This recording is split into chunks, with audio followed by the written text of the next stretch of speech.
Qual a verdadeira história dos Adventistas do Sétimo Dia? A Igreja Adventista do Sétimo Dia é uma instituição cristã, organizada em 1863, tendo sua origem nos Estados Unidos. Com cerca de 22 milhões de membros até a contagem do ano de 2022, se fazendo presente em 213 países e territórios. Ou seja, é uma igreja mundial, considerada uma das maiores instituições religiosas do planeta. Os adventistas são organizados em Conferência Geral, divisões, uniões, associações e missões locais. Ela atua através de uma rede ampla de escolas, faculdades, fábrica de alimentos, televisão, rádio, redes sociais, editoras, hospitais, clínicas médicas móveis, orfanatos, asilos e uma forte organização de ajuda humanitária mundial, intitulada ADRA.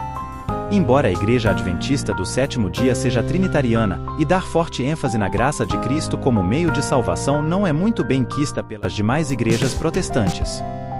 Em grande parte, isso ocorre devido à guarda do sábado. A Igreja Adventista é a maior igreja originária do movimento millerita, ocorrido na década de 1840. Guilherme Miller era um fazendeiro, membro e pregador da Igreja Batista Americana. Já de início damos a informação que ele nunca se tornou membro da Igreja Regular Adventista, organizada em 1863.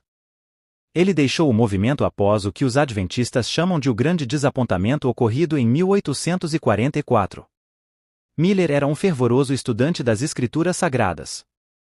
Ao estudar as profecias do livro de Daniel, desejou entender o verso 14 do capítulo 8 que diz: Até 2.300 tardes e manhãs e o santuário será purificado. Como era algo de consenso da cristandade naquela época que o santuário simbolizava a terra, Miller começou a crer que essa purificação do santuário era o cumprimento profético da volta de Jesus. Não somente ele, mas um grupo considerável de membros de várias igrejas protestantes da época acreditaram assim. Os primeiros estudos os levaram ao ano de 1843, depois chegaram à conclusão que o fato ocorreria em 22 de outubro de 1844. Eles acreditaram tão piamente que estavam certos, que começaram a espalhar a notícia, desejando que mais pessoas se preparassem para o grande evento. Houveram aqueles que venderam bens materiais para investir em literatura e viagens para a divulgação de suas crenças. O que queremos destacar é que esse era um movimento religioso, composto por cristãos de várias igrejas protestantes, não era uma igreja. Entre essas pessoas estava a família Harmon, da qual Ellen White fazia parte. Uma jovem com menos de 17 anos que veio a se tornar uma das mais importantes personalidades do mundo adventista, principalmente por sua vasta obra literária. Em 1842, ela se batizou na igreja de seus pais, a Igreja Metodista, mas continuou fazendo parte do movimento millerita. Quando o tão sonhado dia chegou, o grupo, que por sua vez não era pequeno, se reuniu para juntos aguardarem o Senhor. Foi um dia extenso e de grande expectativa para eles. Porém, os relógios badalaram meia-noite e nada ocorreu, grande tristeza e decepção tomou conta do coração daquelas pessoas. Deus não erra. Com certeza, elas estavam equivocadas.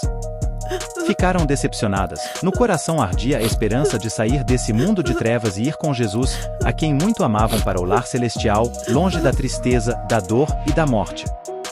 Imagine a zombaria, o escárnio que tiveram que enfrentar no dia seguinte.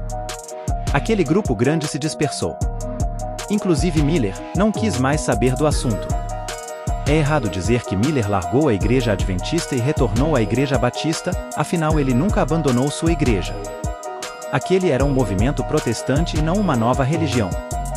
Houveram aqueles que desistiram de qualquer religião, outros, que simplesmente assumiram que estavam enganados e continuaram a vida cristã em suas respectivas congregações, porém, um pequeno grupo, apesar da tristeza, da zombaria e do escárnio, pensou da seguinte maneira.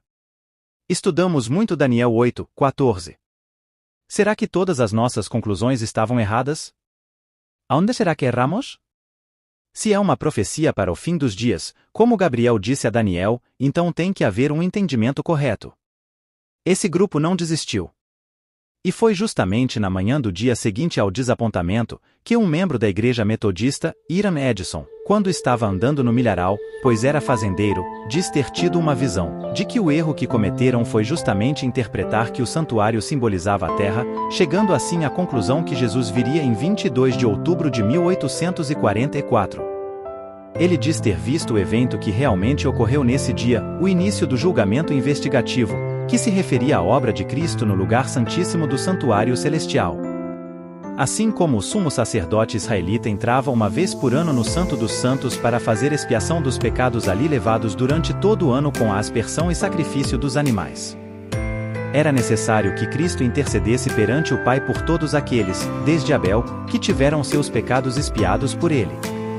Este grupo não desistiu de compreender a profecia e voltaram a estudar o assunto, porque perceberam que o estudo não estava totalmente equivocado, entenderam que não deveriam desistir de obter esse conhecimento, e com oração retomaram os estudos.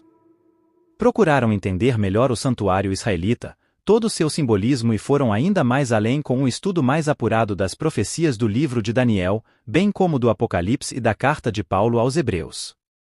É justamente daí que surge a Igreja Adventista do Sétimo Dia. Não de um engano, mas de um novo estudo, dessa vez de maneira mais prudente e minuciosa, afinal, se era uma profecia para o tempo do fim, quando o saber se multiplicaria, como afirmou Gabriel ao profeta Daniel, não importa a vergonha e desapontamento que passaram. Eles acreditavam em Deus e tinham a certeza que esse lhe revelaria a verdade. Esse grupo de estudantes da Bíblia, ainda antes da organização da Igreja, descobre outras verdades. Através de uma de suas componentes, Raquel Preston, que pertencia à Igreja Batista do Sétimo Dia, começaram a investigar sobre a santidade do sábado. Também o capitão de navio José Bates advogou a causa do sábado como o dia do Senhor. Nesse ponto, houve divisão, pois alguns não creram e continuaram a guardar o domingo, como as demais igrejas protestantes que trouxeram essa tradição do catolicismo. A esse grupo, muitas vezes Ellen White se referiu como os adventistas nominais, pois se diziam adventistas mas não abraçaram a mensagem do sábado, a qual os adventistas acreditam ser a mensagem do terceiro anjo de Apocalipse capítulo 14. Os adventistas do sétimo dia entendem que foram chamados por Deus para levarem 3 mensagens ao mundo, representadas pelos 3 anjos do Apocalipse 14.